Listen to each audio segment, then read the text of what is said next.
Hi friends, welcome to my style cooking channel. இன்னைக்கு நம்ம beginners and பேச்சுலர்ஸ்லாம் ரொம்ப ஈஸியாக செய்கிற போல் அண்ட் ரொம்ப டேஸ்டியான ஒரு சிக்கன் குழம்பு எப்படி செய்யுதுன்னு பார்க்கலாம். சண்டே அன்னைக்கெல்லாம் இந்த சிக்கன் குழம்பை காலையிலே செஞ்சிட்டிங்க அப்படின்னா இட்லி, தோசை, சப்பாத்தி, பூரிக்கு வச்சு சாப்பிட்லாம். மதியம் சாதத்துக்கு வச்சு சாப்பிட்லாம். ரொம்பவே டேஸ்டியாக இருக்கும். ஓகே ஃப்ரெண்ட்ஸ், வீடியோக்குள்ளே போகிறதுக்கு முன்னாடி இந்த வீடியோ பார்த்துட்டு இருக்க எல்லா ஃப்ரெண்ட்ஸுக்கிட்டையுமே ஒரு சின்ன ரெக்வஸ்ட். நீங்கள் இன்னும் நம்ம சேனல் மை ஸ்டைல் குக்கிங்கை சப்ஸ்கிரைப் பண்ணலை அப்படின்னா சப்ஸ்கிரைப் பண்ணிக்கோங்க. முக்கியமாக அந்த ரெசிபி உங்களுக்கு பிடிச்சிருந்து அப்படின்னா ஒரு சின்ன லைக் கொடுத்துறீங்க. உங்களுடைய ஃபீட்பேக்கையும் என் கூட தாராளமாக ஷேர் பண்ணிக்கலாம். வாங்க இப்போ ரெசிபிக்குள்ளே போகலாம். ஃபஸ்ட்டு ஸ்டவ் ஆன் பண்ணிவிட்டு ஒரு வானல் வச்சுட்டு அதில் 1.5 டேபிள் ஸ்பூன் எண்ணெய் சேர்த்துக்கோங்க. இதில் 3 பட்டை, 2 ஏலக்காய், 5-6 கிராம்பு சேர்த்துக்கோங்க. கூடவே 1/2 டேபிள் ஸ்பூன் மிளகு, 1/2 டேபிள் ஸ்பூன் பெருஞ்சீரகம் சேர்த்துட்டு 4 காஞ்ச மிளகாய் சேர்த்துக்கோங்க. நான் காஷ்மீரி மிளகாய் சேர்த்துருக்கேன். இது இல்லை அப்படின்னா நார்மல் காஞ்ச மிளகாய் சேர்த்துக்கோங்க.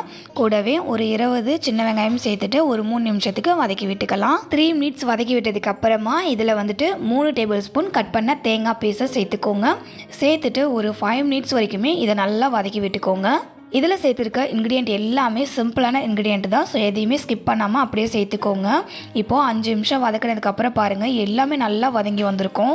இந்த மாதிரி நல்லா வதங்கி வந்ததுக்கப்புறமா ஸ்டவ் ஆஃப் பண்ணிவிட்டு இப்போ வதக்கணும்ல இன்க்ரீடியண்ட் இது எல்லாத்தோடையும் சூடுமே அப்படியே ஆற விட்டுருங்க. சூடு ஆறினதுக்கப்புறமா ஒரு மிக்ஸ் கப்பில் மாற்றிட்டு ஃபஸ்ட்டு தண்ணி சேர்க்காமல் அரைச்சிட்டு அதுக்கப்புறமா கொஞ்சம் கொஞ்சமாக தண்ணி சேர்த்து அரைங்க. இந்த மாதிரி பேஸ்ட் கன்சிஸ்டன்சிக்கு நல்லா ஃபைனாக அரைஞ்சி வந்துடும். இப்போ இது அப்படியே இருக்கட்டும். அடுத்தது நம்ம குழம்பு செய்கிறதுக்கு ரெடி பண்ணலாம். நெக்ஸ்ட்டு ஸ்டவ் ஆன் பண்ணிவிட்டு வானல் வச்சுடுங்க. அதில் ஒரு 30 ml அளவுக்கு எண்ணெய் சேர்த்துக்கோங்க. அடுத்து இந்த எண்ணெய் லைட்டாக சூடானதுக்கு அப்புறமா இதில் 2 மீடியம் சைஸ் வெங்காயத்தை கட் பண்ணி சேர்த்துக்கோங்க. கூடவே ஒரு 2 கொத்தலுக்கு கறிவேப்பிலை சேர்த்துக்கோங்க. இந்த வெங்காயம் கறிவேப்பிலை ரெண்டுமே நல்லா சுருண்டு வதங்கி வரணும். அதே போல் அதோடைய கலருமே கோல்டன் ப்ரௌன் கலருக்கு சேஞ்ச் ஆகணும். அது வரைக்கும் வதக்கி விட்டுக்கலாம். வீடியோவில் பார்க்குறீங்கள, வெங்காயம் இந்த அளவுக்கு நல்லா வதங்கி இருக்கணும். இப்போது இதில் வந்துட்டு 2 டேபிள் ஸ்பூன் இஞ்சி பூண்டு பேஸ்ட்டு சேர்த்துக்கோங்க. அடுத்து 2 பெரிய சைஸ் தக்காளியை கட் பண்ணி சேர்த்துக்கோங்க. சேர்த்துட்டு தக்காளி நல்லா குழஞ்சி வதங்கி வரணும். அது வரைக்கும் வதக்கி விட்டுக்கலாம். அண்ட் இதில் இஞ்சி பூண்டு பேஸ்ட்டு சேர்த்துருக்கோம்ல, அதோடைய பச்சை வாசனமே போகணும். அது வரைக்கும் வதக்கி விட்டுக்கலாம். இந்த சிக்கன் குழம்புக்கு ஒரு வெங்காயம் எடுத்துக்கிட்டிங்க அப்படின்னா 2 தக்காளி எடுத்துக்கோங்க. அதாவது 1:2 ரேஷியோவில் வெங்காயம் தக்காளி எடுத்துக்கணும். பாருங்கள், தக்காளி இந்த அளவுக்கு நல்லா குழஞ்சி வதங்கி வந்ததுக்கப்புறமா இதில் நம்ம அரைச்சி வச்சுருக்கோம்ல மசாலா பேஸ்ட், அதை சேர்த்துக்கோங்க. சேர்த்துட்டு 1 கிலோ அளவுக்கு சிக்கனை சேர்த்துக்கோங்க. 1 கிலோ சிக்கனை நல்லா மஞ்சத்தூள் போட்டு க்ளீனாக வாஷ் பண்ணிவிட்டு அதை சேர்த்துருக்கேன். நான் இன்றைக்கி இந்த குழம்பு செய்கிறதுக்கு சொல்லியிருக்கேன் மெஷர்மெண்ட் 1 கிலோ சிக்கனுக்கான மெஷர்மெண்ட் தான் சொல்லியிருக்கேன். நீங்கள் கம்மியாக செய்கிறீங்க அப்படின்னா அதுக்கேற்ற மாதிரி அளவுகளை கம்மி பண்ணி நீங்கள் சேர்த்துக்கலாம். சிக்கனை சேர்த்துட்டு நம்ம சேர்த்துருக்க மசாலா, சிக்கன், அதுக்கப்புறம் வெங்காயம், தக்காளி இதுக்குள்ளே நல்லா இந்த சிக்கன் மிக்ஸ் ஆகிற அளவுக்கு நல்லா அந்த மாதிரி கரண்டியால் கலந்து விடுங்க. ஆல்ரெடி நம்ம வெங்காயம் தக்காளியை நல்லா வதக்கியாச்சு. அது மட்டும் இல்லாமல் இது கூட சேர்த்துக்கிற மசாலாவுமே ஆல்ரெடி வறுத்துட்டு தான் நம்ம அரைச்சிருக்கோம். ஸோ எக்ஸ்ட்ரா வதக்கணும், குக் பண்ணணும் அப்படின்ற அவசியம் இல்லை. அதனால் சிக்கன் சேர்த்து நல்லா கலந்து விட்டதுக்கப்புறமா இதில் டேரெக்டாக தண்ணி சேர்த்துக்கலாம். 3/4 லிட்டர் அளவுக்கு தண்ணி சேர்த்துக்கோங்க. நான் சொல்லியிருக்க இன்க்ரீடியண்ட்டுக்கு மொத்தமாக 3/4 லிட்டர்லேருந்து 1 லிட்டர் அளவுக்கு நீங்கள் தண்ணி சேர்த்துக்கலாம். 1 கிலோ சிக்கனில் நான் இன்றைக்கி குழம்பு செஞ்சு காமிக்கிறேன்ல, இதை 6 பேர் தாராளமாக சாப்பிடலாங்க. அந்தளவுக்கு குழம்பு நல்லா தாராளமாகவே இருக்கும். அப்படி இல்லைனா உங்களுக்கு சிக்கன் குழம்பு எந்த அளவுக்கு வேணுமோ அந்தளவுக்கு நீங்கள் தண்ணி சேர்த்துக்கலாங்க. தண்ணி சேர்த்துட்டு இந்த மாதிரி ஒரு டைம் நல்லா மிக்ஸ் பண்ணி விட்டுருங்க. நெக்ஸ்ட்டு இது கூட 3 டேபிள் ஸ்பூன் வீட்டில் அரைச்ச குழம்பு மிளகாத்தூள் சேர்த்துக்கலாம்.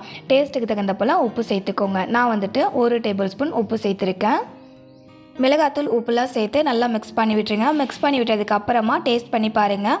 குழம்புல காரம் உப்புலாம் கரெக்டாக இருக்கா அப்படின்னு. சப்போஸ் காரம் உப்பு கம்மியாக இருந்துச்சு அப்படின்னா எக்ஸ்ட்ரா நீங்கள் மிளகாத்தூள் அதுக்கப்புறம் உப்பு கூட நீங்கள் சேர்த்துக்கலாம். மிக்ஸ் பண்ணி விட்டதுக்கப்புறம் குழம்போடைய கன்சிஸ்டன்சி பாருங்கள். இந்த மாதிரி லைட்டாக கொஞ்சம் கெட்டியாக இருக்கணும். ஏன்னா சிக்கன்லேருந்து கொஞ்சம் தண்ணி விட்டு வரும். இப்போது இந்த குழம்பு சூடாகி கொதிச்சு வரட்டும். அது வரைக்கும் அப்படியே விட்டுடுங்க.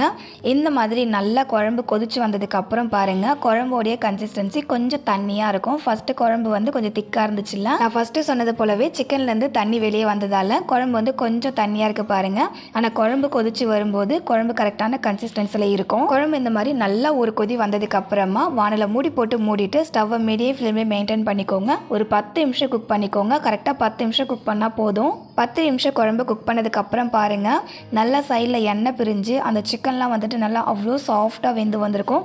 நம்ம சேர்த்துக்கிட்ட தண்ணியோட அளவுமே லைட்டாக குறைஞ்சி வந்திருக்கும். கரெக்டாக 10 நிமிஷம் மட்டும் குக் பண்ணிக்கோங்க. சிக்கன் நல்லா சாஃப்டாக வெந்துடும். 10 நிமிஷத்துக்கு மேலே நீங்கள் குக் பண்ணிங்க அப்படின்னா சிக்கன் ரொம்ப ஹார்ட் ஆகிடும். அவ்வளோதான், ரொம்ப சிம்பிளான இன்க்ரீடியண்ட்டை வச்சு டேஸ்டியான நல்ல கம்மன் வாசனையோட சிக்கன் குழம்பு ரெடி. இந்த சிக்கன் குழம்பு வந்துட்டு பேச்சுலர்ஸாக இருந்தாலும் சரி, பிகினர்ஸாக இருந்தாலும் சரி, ரொம்ப ஈஸியாக ரொம்ப டேஸ்டியாக செய்யலாம். இந்த சிக்கன் குழம்பை காலையிலே செஞ்சிட்டோம் அப்படின்னா இட்லி, தோசை, சப்பாத்தி, பூரி கூடலாம் வச்சு சாப்பிட்றதுக்கு ரொம்ப நல்லாயிருக்கும். நான் இன்றைக்கி இட்லி கூட தான் வச்சு சர்வ் பண்ணியிருக்கேன். மதியானத்துக்கு சாத்து கூடவும் வச்சு சாப்பிடலாம், ரொம்பவே நல்லாயிருக்கும். தேங்காய் வந்து சேர்த்துருக்கோம் அப்படின்றதால கெட்டு போயிடும் அப்படின்னு நினைக்கவே வேண்டாம். இந்த மெத்தடில் செய்யும்போது தேங்காய் சேர்த்துருந்தாலும் குழம்பு வந்து அவ்வளோ சீக்கிரம் கெட்டு போகாது. ஃப்ரெண்ட்ஸ், இந்த வீடியோ பார்த்துட்டு இருக்க உங்களில் எத்தனை பேருக்கு இட்லி கூட சிக்கன் குழம்பு வச்சு சாப்பிட்றதுக்கு பிடிக்கும் அப்படின்னு சொல்லுங்கள். எங்கள் வீட்டில் இருக்கிற எல்லாருக்குமே இந்த காம்போ வந்துட்டு ரொம்ப ரொம்ப ஃபேவரேட்டான ஒரு காம்போ. ஃப்ரெண்ட்ஸ், இன்றைக்கி உங்க கூட ஷேர் பண்ணிக்கிட்டேன். இந்த சிக்கன் குழம்பு செய்யறதுக்கு ரொம்ப ரிச்சான வந்து எந்த ஒரு இன்க்ரீடியண்ட்டும் நம்ம சேர்க்கல. வீட்டில் இருக்கக்கூடிய இன்க்ரீடியண்ட் மட்டும் தான் நம்ம சேர்த்துருக்கோம். ஸோ இந்த ரெசிபி செய்யறது ரொம்ப ரொம்ப ஈஸி. அதே போல் டேஸ்ட் வைஸுமே ரொம்ப நல்லாயிருக்கும். மிஸ் பண்ணாமல் ட்ரை பண்ணி பாருங்கள். ஓகே, இந்த சிக்கன் குழம்பு ரெசிபி உங்களுக்கு பிடிச்சிருக்கும்னு நினைக்கிறேன். பிடிச்சதுன்னா இந்த வீடியோக்கு ஒரு சின்ன லைக் கொடுத்துருங்க. உங்களுடைய ரிலேட்டிவ்ஸ் அண்ட் தெரிஞ்சவங்க ஃப்ரெண்ட்ஸுக்கெல்லாம் ஷேர் பண்ணிக்கோங்க. அவங்களுக்கும் ரொம்பவே யூஸ்ஃபுல்லாக இருக்கும். இதே போல் ஒரு இன்ட்ரெஸ்டிங்கான நியூவான டேஸ்டியான ரெசிபியோட நாளைக்கு மதியம் 3 மணிக்கு மீட் பண்ணலாம் ஃப்ரெண்ட்ஸ். தேங்க்ஸ் ஃபார் வாட்சிங். பாய்.